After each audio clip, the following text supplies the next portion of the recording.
राधे राधे दोस्तों, मैं हूँ लवली और आप देख रहे हैं लवली एएलपी क्लासेस। आज हम पढ़ेंगे राज्यसभा या आरआरबी, एएलपी और अन्य प्रतियोगी परीक्षाओं के लिए बहुत महत्वपूर्ण टॉपिक है।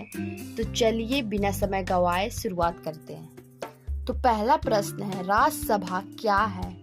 दोस्तों, राज्यसभा भारतीय संसद का ऊपरी सदन है। राज्यसभा भारत के राज्यों और केंद्र शासित प्रदेशों का प्रतिनिधित्व करती है, इसलिए इसे राज्यों की परिषद भी कहा जाता है। एक बात हमेशा याद रखिए, लोकसभा जनता का प्रतिनिधित्व करती है, वैसे ही राज्यसभा राज्यों का प्रतिनिधित्व करती है। अब अगले प्रश्न की ओर बढ़ते हैं। अब अगला प्रश्न है, राज्यसभा को क्या कहा जाता है? इसका उत्तर है, राज्यसभा को राज्यों की परिषद, काउंसिल ऑफ स्टेट कहा जाता है।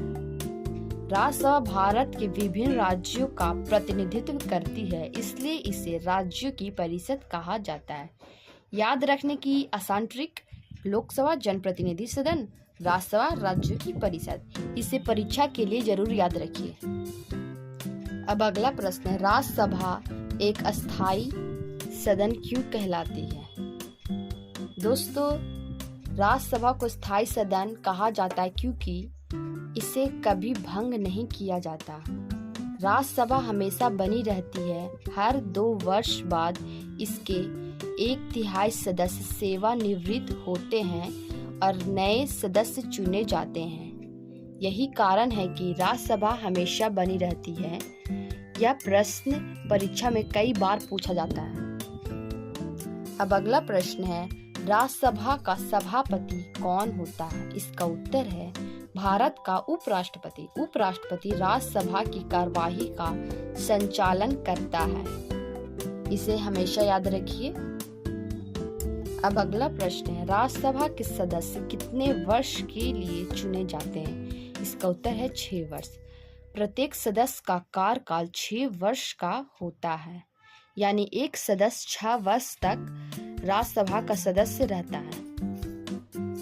अब अगला प्रश्न है, राज्यसभा का सदस्य बनने की न्यूनतम आयु कितनी है? इसका सही उत्तर है 30 वर्ष। राज्यसभा का चुनाव लड़ने के लिए कम से कम 30 वर्ष की आयु होनी चाहिए। इसे भी परीक्षा के लिए याद रखिए। अब अगला प्रश्न है, राज्यसभा के अधिकतम कितने सदस्य हो सकते हैं? इसका सही उत्तर है 250। संविधान के अनुसार राज्यसभा की अधिकतम सदस्य संख्या 250 हो सकती है। अब अगला प्रश्न है, राज्यसभा के सदस्यों का चुनाव कौन करता है? इसका उत्तर है, राज्यों की विधानसभाओं के निर्वाचित सदस्य। राज्यसभा के सदस्य जनता द्वारा सीधे नहीं चुने जाते हैं। यही लोकसभा और राज्यसभा के बीच सबसे बड़ा अंतर है। अब अगला प्रश्न है, क्या धन विधेयक राज्यसभा में पहले प्रस्तुत किया जा सकता है? इसका उत्तर है नहीं। धन विधेयक केवल लोकसभा में ही प्रस्तुत किया जाता है। यह बहुत महत्वपूर्ण परीक्षा प्रश्न है। अब अगला प्रश्न है, लोकसभा और राज्यसभा में मुख्य अंतर क्या है? दोस्तों, इसे बहुत आसान तरीके से समझिए। लोकसभा जनता द्वारा सीधे चुनी जाती है, जबकि राज्यसभा राज्यों का प्रतिनिधित्व करती है और अप्रत्यक्ष रूप से चुनी जाती है। बस यही दोनों सदनों का सबसे महत्वपूर्ण अंतर है।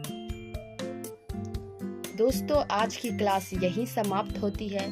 अगर वीडियो पसंद आया हो तो लाइक जरूर करें। कमेंट में बताइए कि आज का कौन सा प्रश्न आपको सबसे महत्वपूर्ण लगा। और आरआरबी एएलपी की ऐसे ही आसान तैयारी के लिए लवली एएलपी क्लासेस को सब्सक्राइब करना ना भूलें। मिलते हैं अगली क्लास में। धन्यवाद।